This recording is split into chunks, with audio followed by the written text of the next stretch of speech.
Please welcome the Skift Director of Research, Data Product, Wouter Geerts.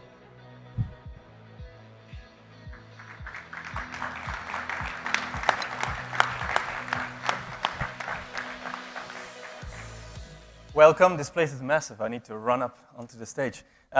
Thanks very much, everyone, for being here this morning. I'm going to give you a little primer of what we're seeing happening in the Middle East. If this works. Oh, we've gone too far already. There you go.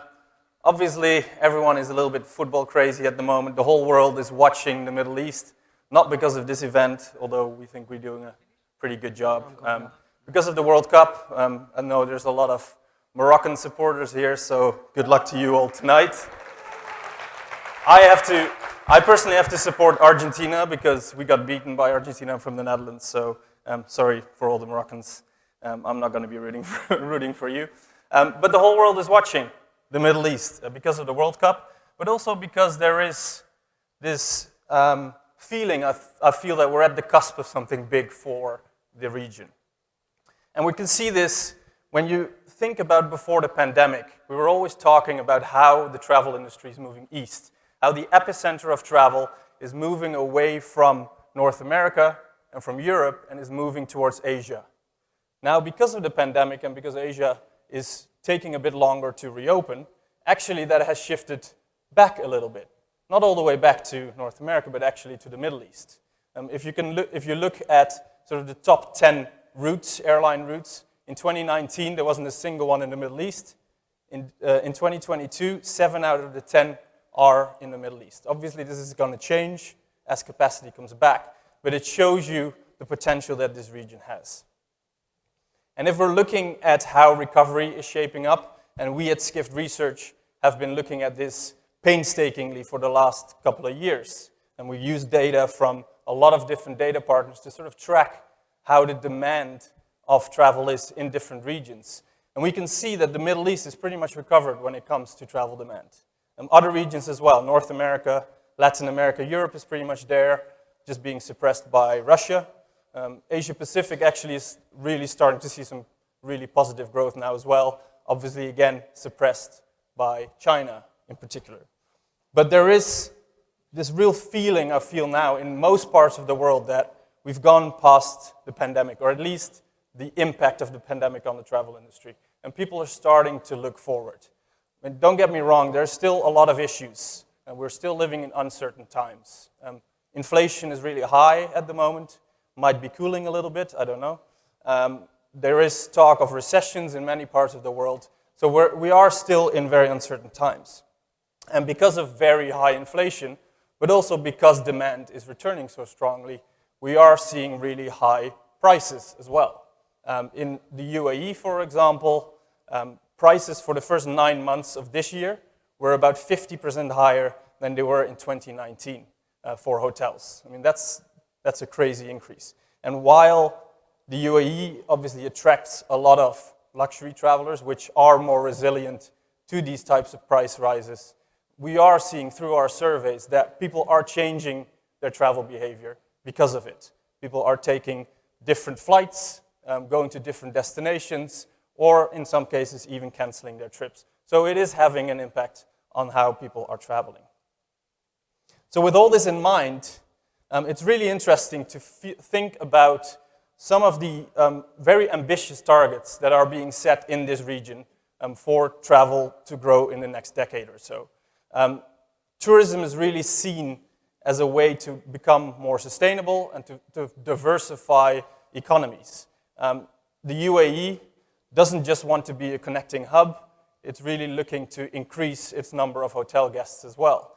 Saudi Arabia, or Saudi, wants to increase the number of international arrivals to 100 million by 2030. Qatar and Oman also have some very ambitious targets on how to increase their arrivals.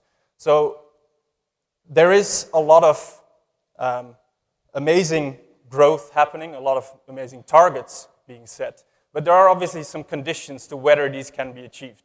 And the rest of my time this morning, I want to just talk a little bit about some of the conditions that will need to be met and some of the levers that these destinations are pulling to be able to meet these targets. So the first one that's obviously really important is air connectivity. The good part is that air connectivity is pretty much recovered in the Middle East.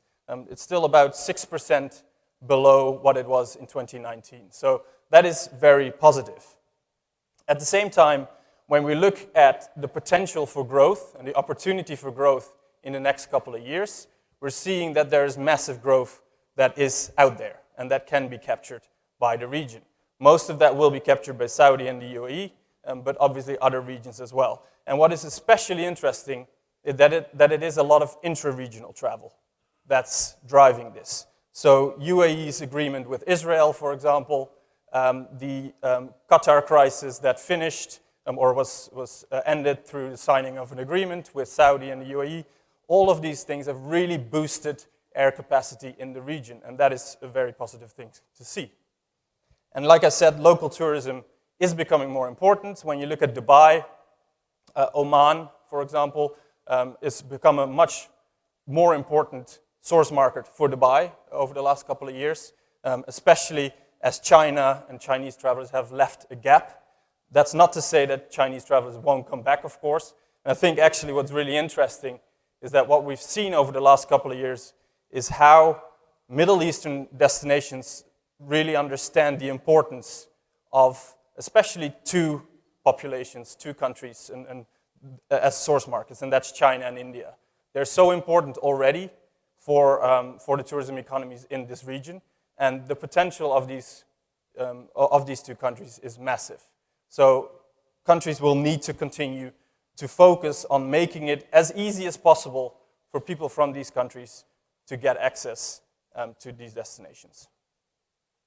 And finally, looking at other emerging areas, we can see that emerging Asian countries and emerging African countries still have a relatively low spending on travel, but as their economies grow, as disposable incomes grow, there's a great opportunity for the Middle East to really start capturing these segments as well. And I think the Middle East is geographically, but also just in other terms, very well positioned to capture all of this demand.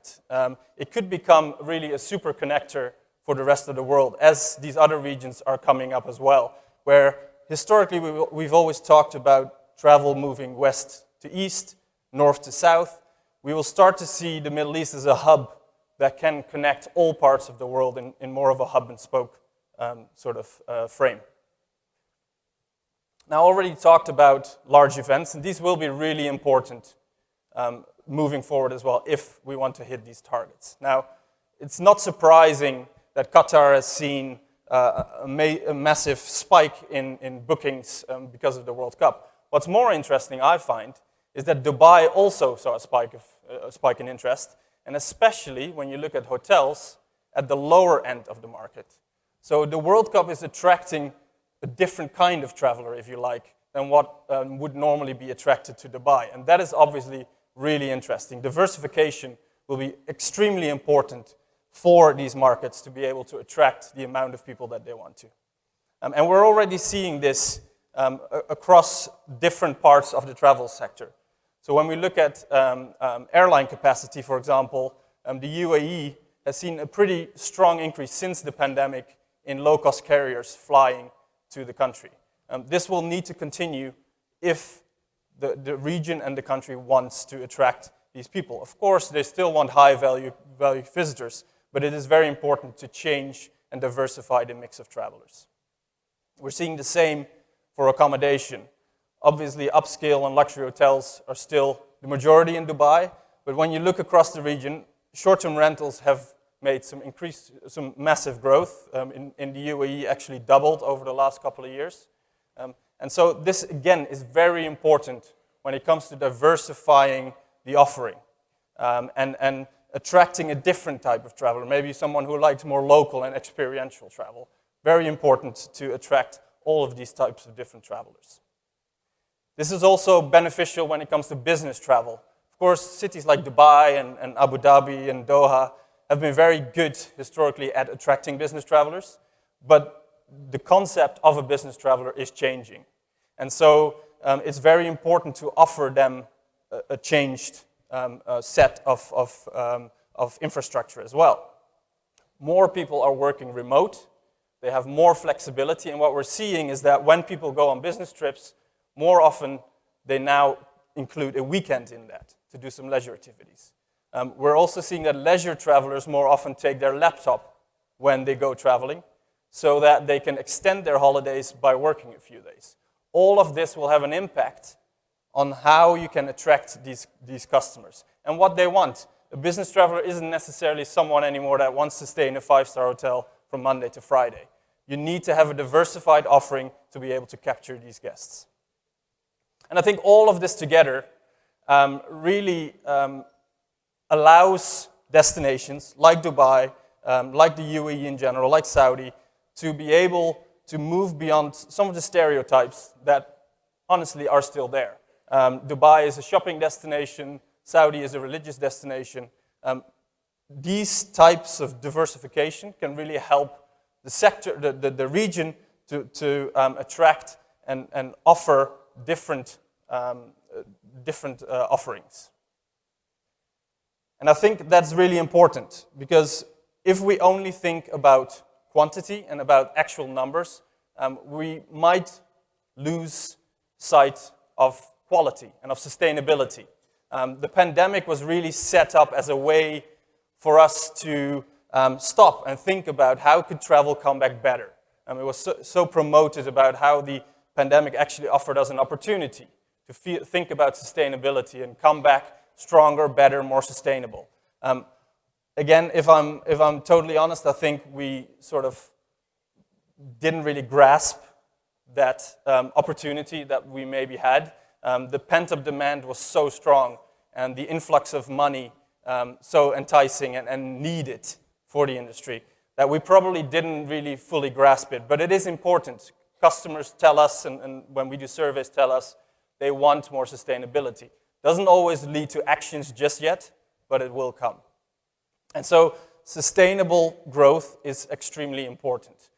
When you look at the Middle East, as every destination in the world, of course, the Middle East is still skewed towards the right on this ranking, so towards the bottom of the ranking.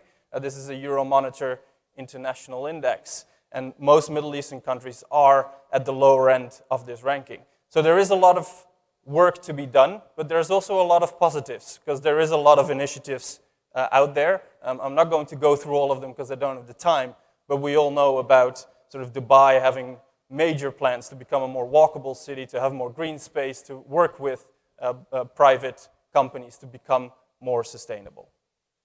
So just to finish off here and to summarize, I think if the Middle East can become this super connector between all regions in the world, can become this melting pot of what's best of all the different parts of the region itself as well as the surrounding regions, if it can diversify its offering and its traveler mix, and if sometimes it can think about quality over quantity as well, it will be very much on its way to achieve the targets that it has set. But I want to leave you sort of with this thought for the rest of the day. Does it really matter if targets are met or are not met? If the tourism industry can lead to a more diversified economy, to a more sustainable economy, to better jobs, more jobs, and just to a more connected world and a brighter future, then maybe we should stop thinking always about this is the number of people that we want to attract, and just think about more general the opportunity that travel offers us. So thank you very much and have a great day.